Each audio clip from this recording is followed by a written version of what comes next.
tukio ambalo wenzetu wa UNCDF pamoja na UNDP pamoja na serikali ya Norway pamoja na serikali ya Ubelgiji pamoja na serikali ya Ireland wameamua kutupatia fedha kwa ajili ya kufanya kazi kwenye mamlaka zetu za serikali za mitaa, mambo yanayohusiana na kuwaondolea wananchi wenzetu wa kawaida wanaopata matatizo kuhusiana na mabadiliko ya tabia nchi.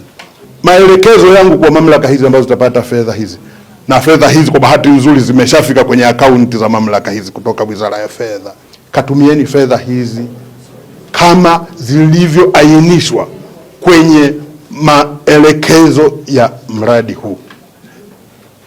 Tumefanya vizuri Kondoa, tumefanya vizuri Chamwino, tumefanya vizuri Mpwapwa.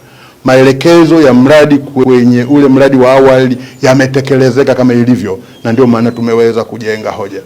Lakini niseme tu kwamba kupitia mradi ule yale ya awali tumeweza pia kupata mradi mwingine unaoitwa Scale, ambao unakwenda kwenye halmashauri 46. Utaenda kushughulikia haya mambo ya climate change, lakini utasaidia pia kwenye ujenzi maeneo mbalimbali ya barabara kule kwenye maeneo ambako yako affected na mabadiliko ya tabia nchi. Kwa hiyo tunavyofanya vizuri ndio tunavyokutanika na wadau mbalimbali kuweza kufanya hivi. Niseme tu kwamba fedha hii iliyotolewa sio hii tu, na sisi kama serikali na sisi tumeweka fedha kwenye jambo hili. Kwa hiyo swala hili linatakiwa lishughulikiwe na sisi pamoja na wadau wote. Mdau yeyote anayeona kwamba anaweza kuja kuungana nasi kwenye jambo hili, kama kuna mdau mwingine yoyote anayetaka twende naye kwenye jambo hili, tunamkaribisha. Wizara yetu iko wazi, inawakaribisha wote ambao wana interest ya kuwasaidia wananchi wa Tanzania kwenye jambo hili.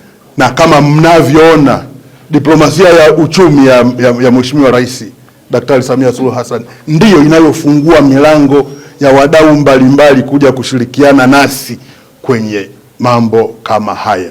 Halmashauri ya Kondoa imepokea kiasi cha dola za Kimarekani 149,043 kwa ajili ya utekelezaji wa mradi wa awamu ya pili, ambao sasa huu unakwenda kutekelezwa kwenye kata nyingine, kata ya Bumbuta, ambayo inakwenda kushughulikia sana suala la usalama wa chakula. Tunaamini kwamba jamii zetu kule zimekuwa zikilima kwa mazoea bila kufuata teknolojia za kilimo cha kisasa ambacho kitaongeza kiwango cha mavuno ambacho sasa kitasababisha usalama wa chakula.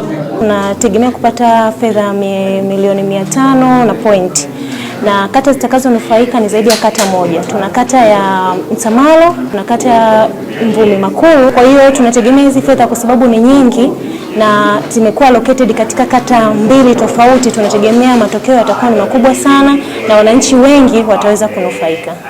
Hizi fedha ambazo tumepokea ambazo ni milioni 491 tatusaidia sana kwa halmashauri yetu Mpwapwa. Tunaenda kutekeleza katika vijiji viwili, ambao kijiji cha kwanza ni kijiji cha Godegode, lakini kijiji cha pili ni kijiji cha Kitati. Na pale Godegode tunaenda kuchimba visima viwili kwa ajili ya umwagiliaji ili kuhakikisha kuna usalama wa chakula. Pale kijiji cha Kitati tutaenda kujenga mfereji wa umwagiliaji wenye mita 1200 ambao pia utasaidia kwenye uzalishaji.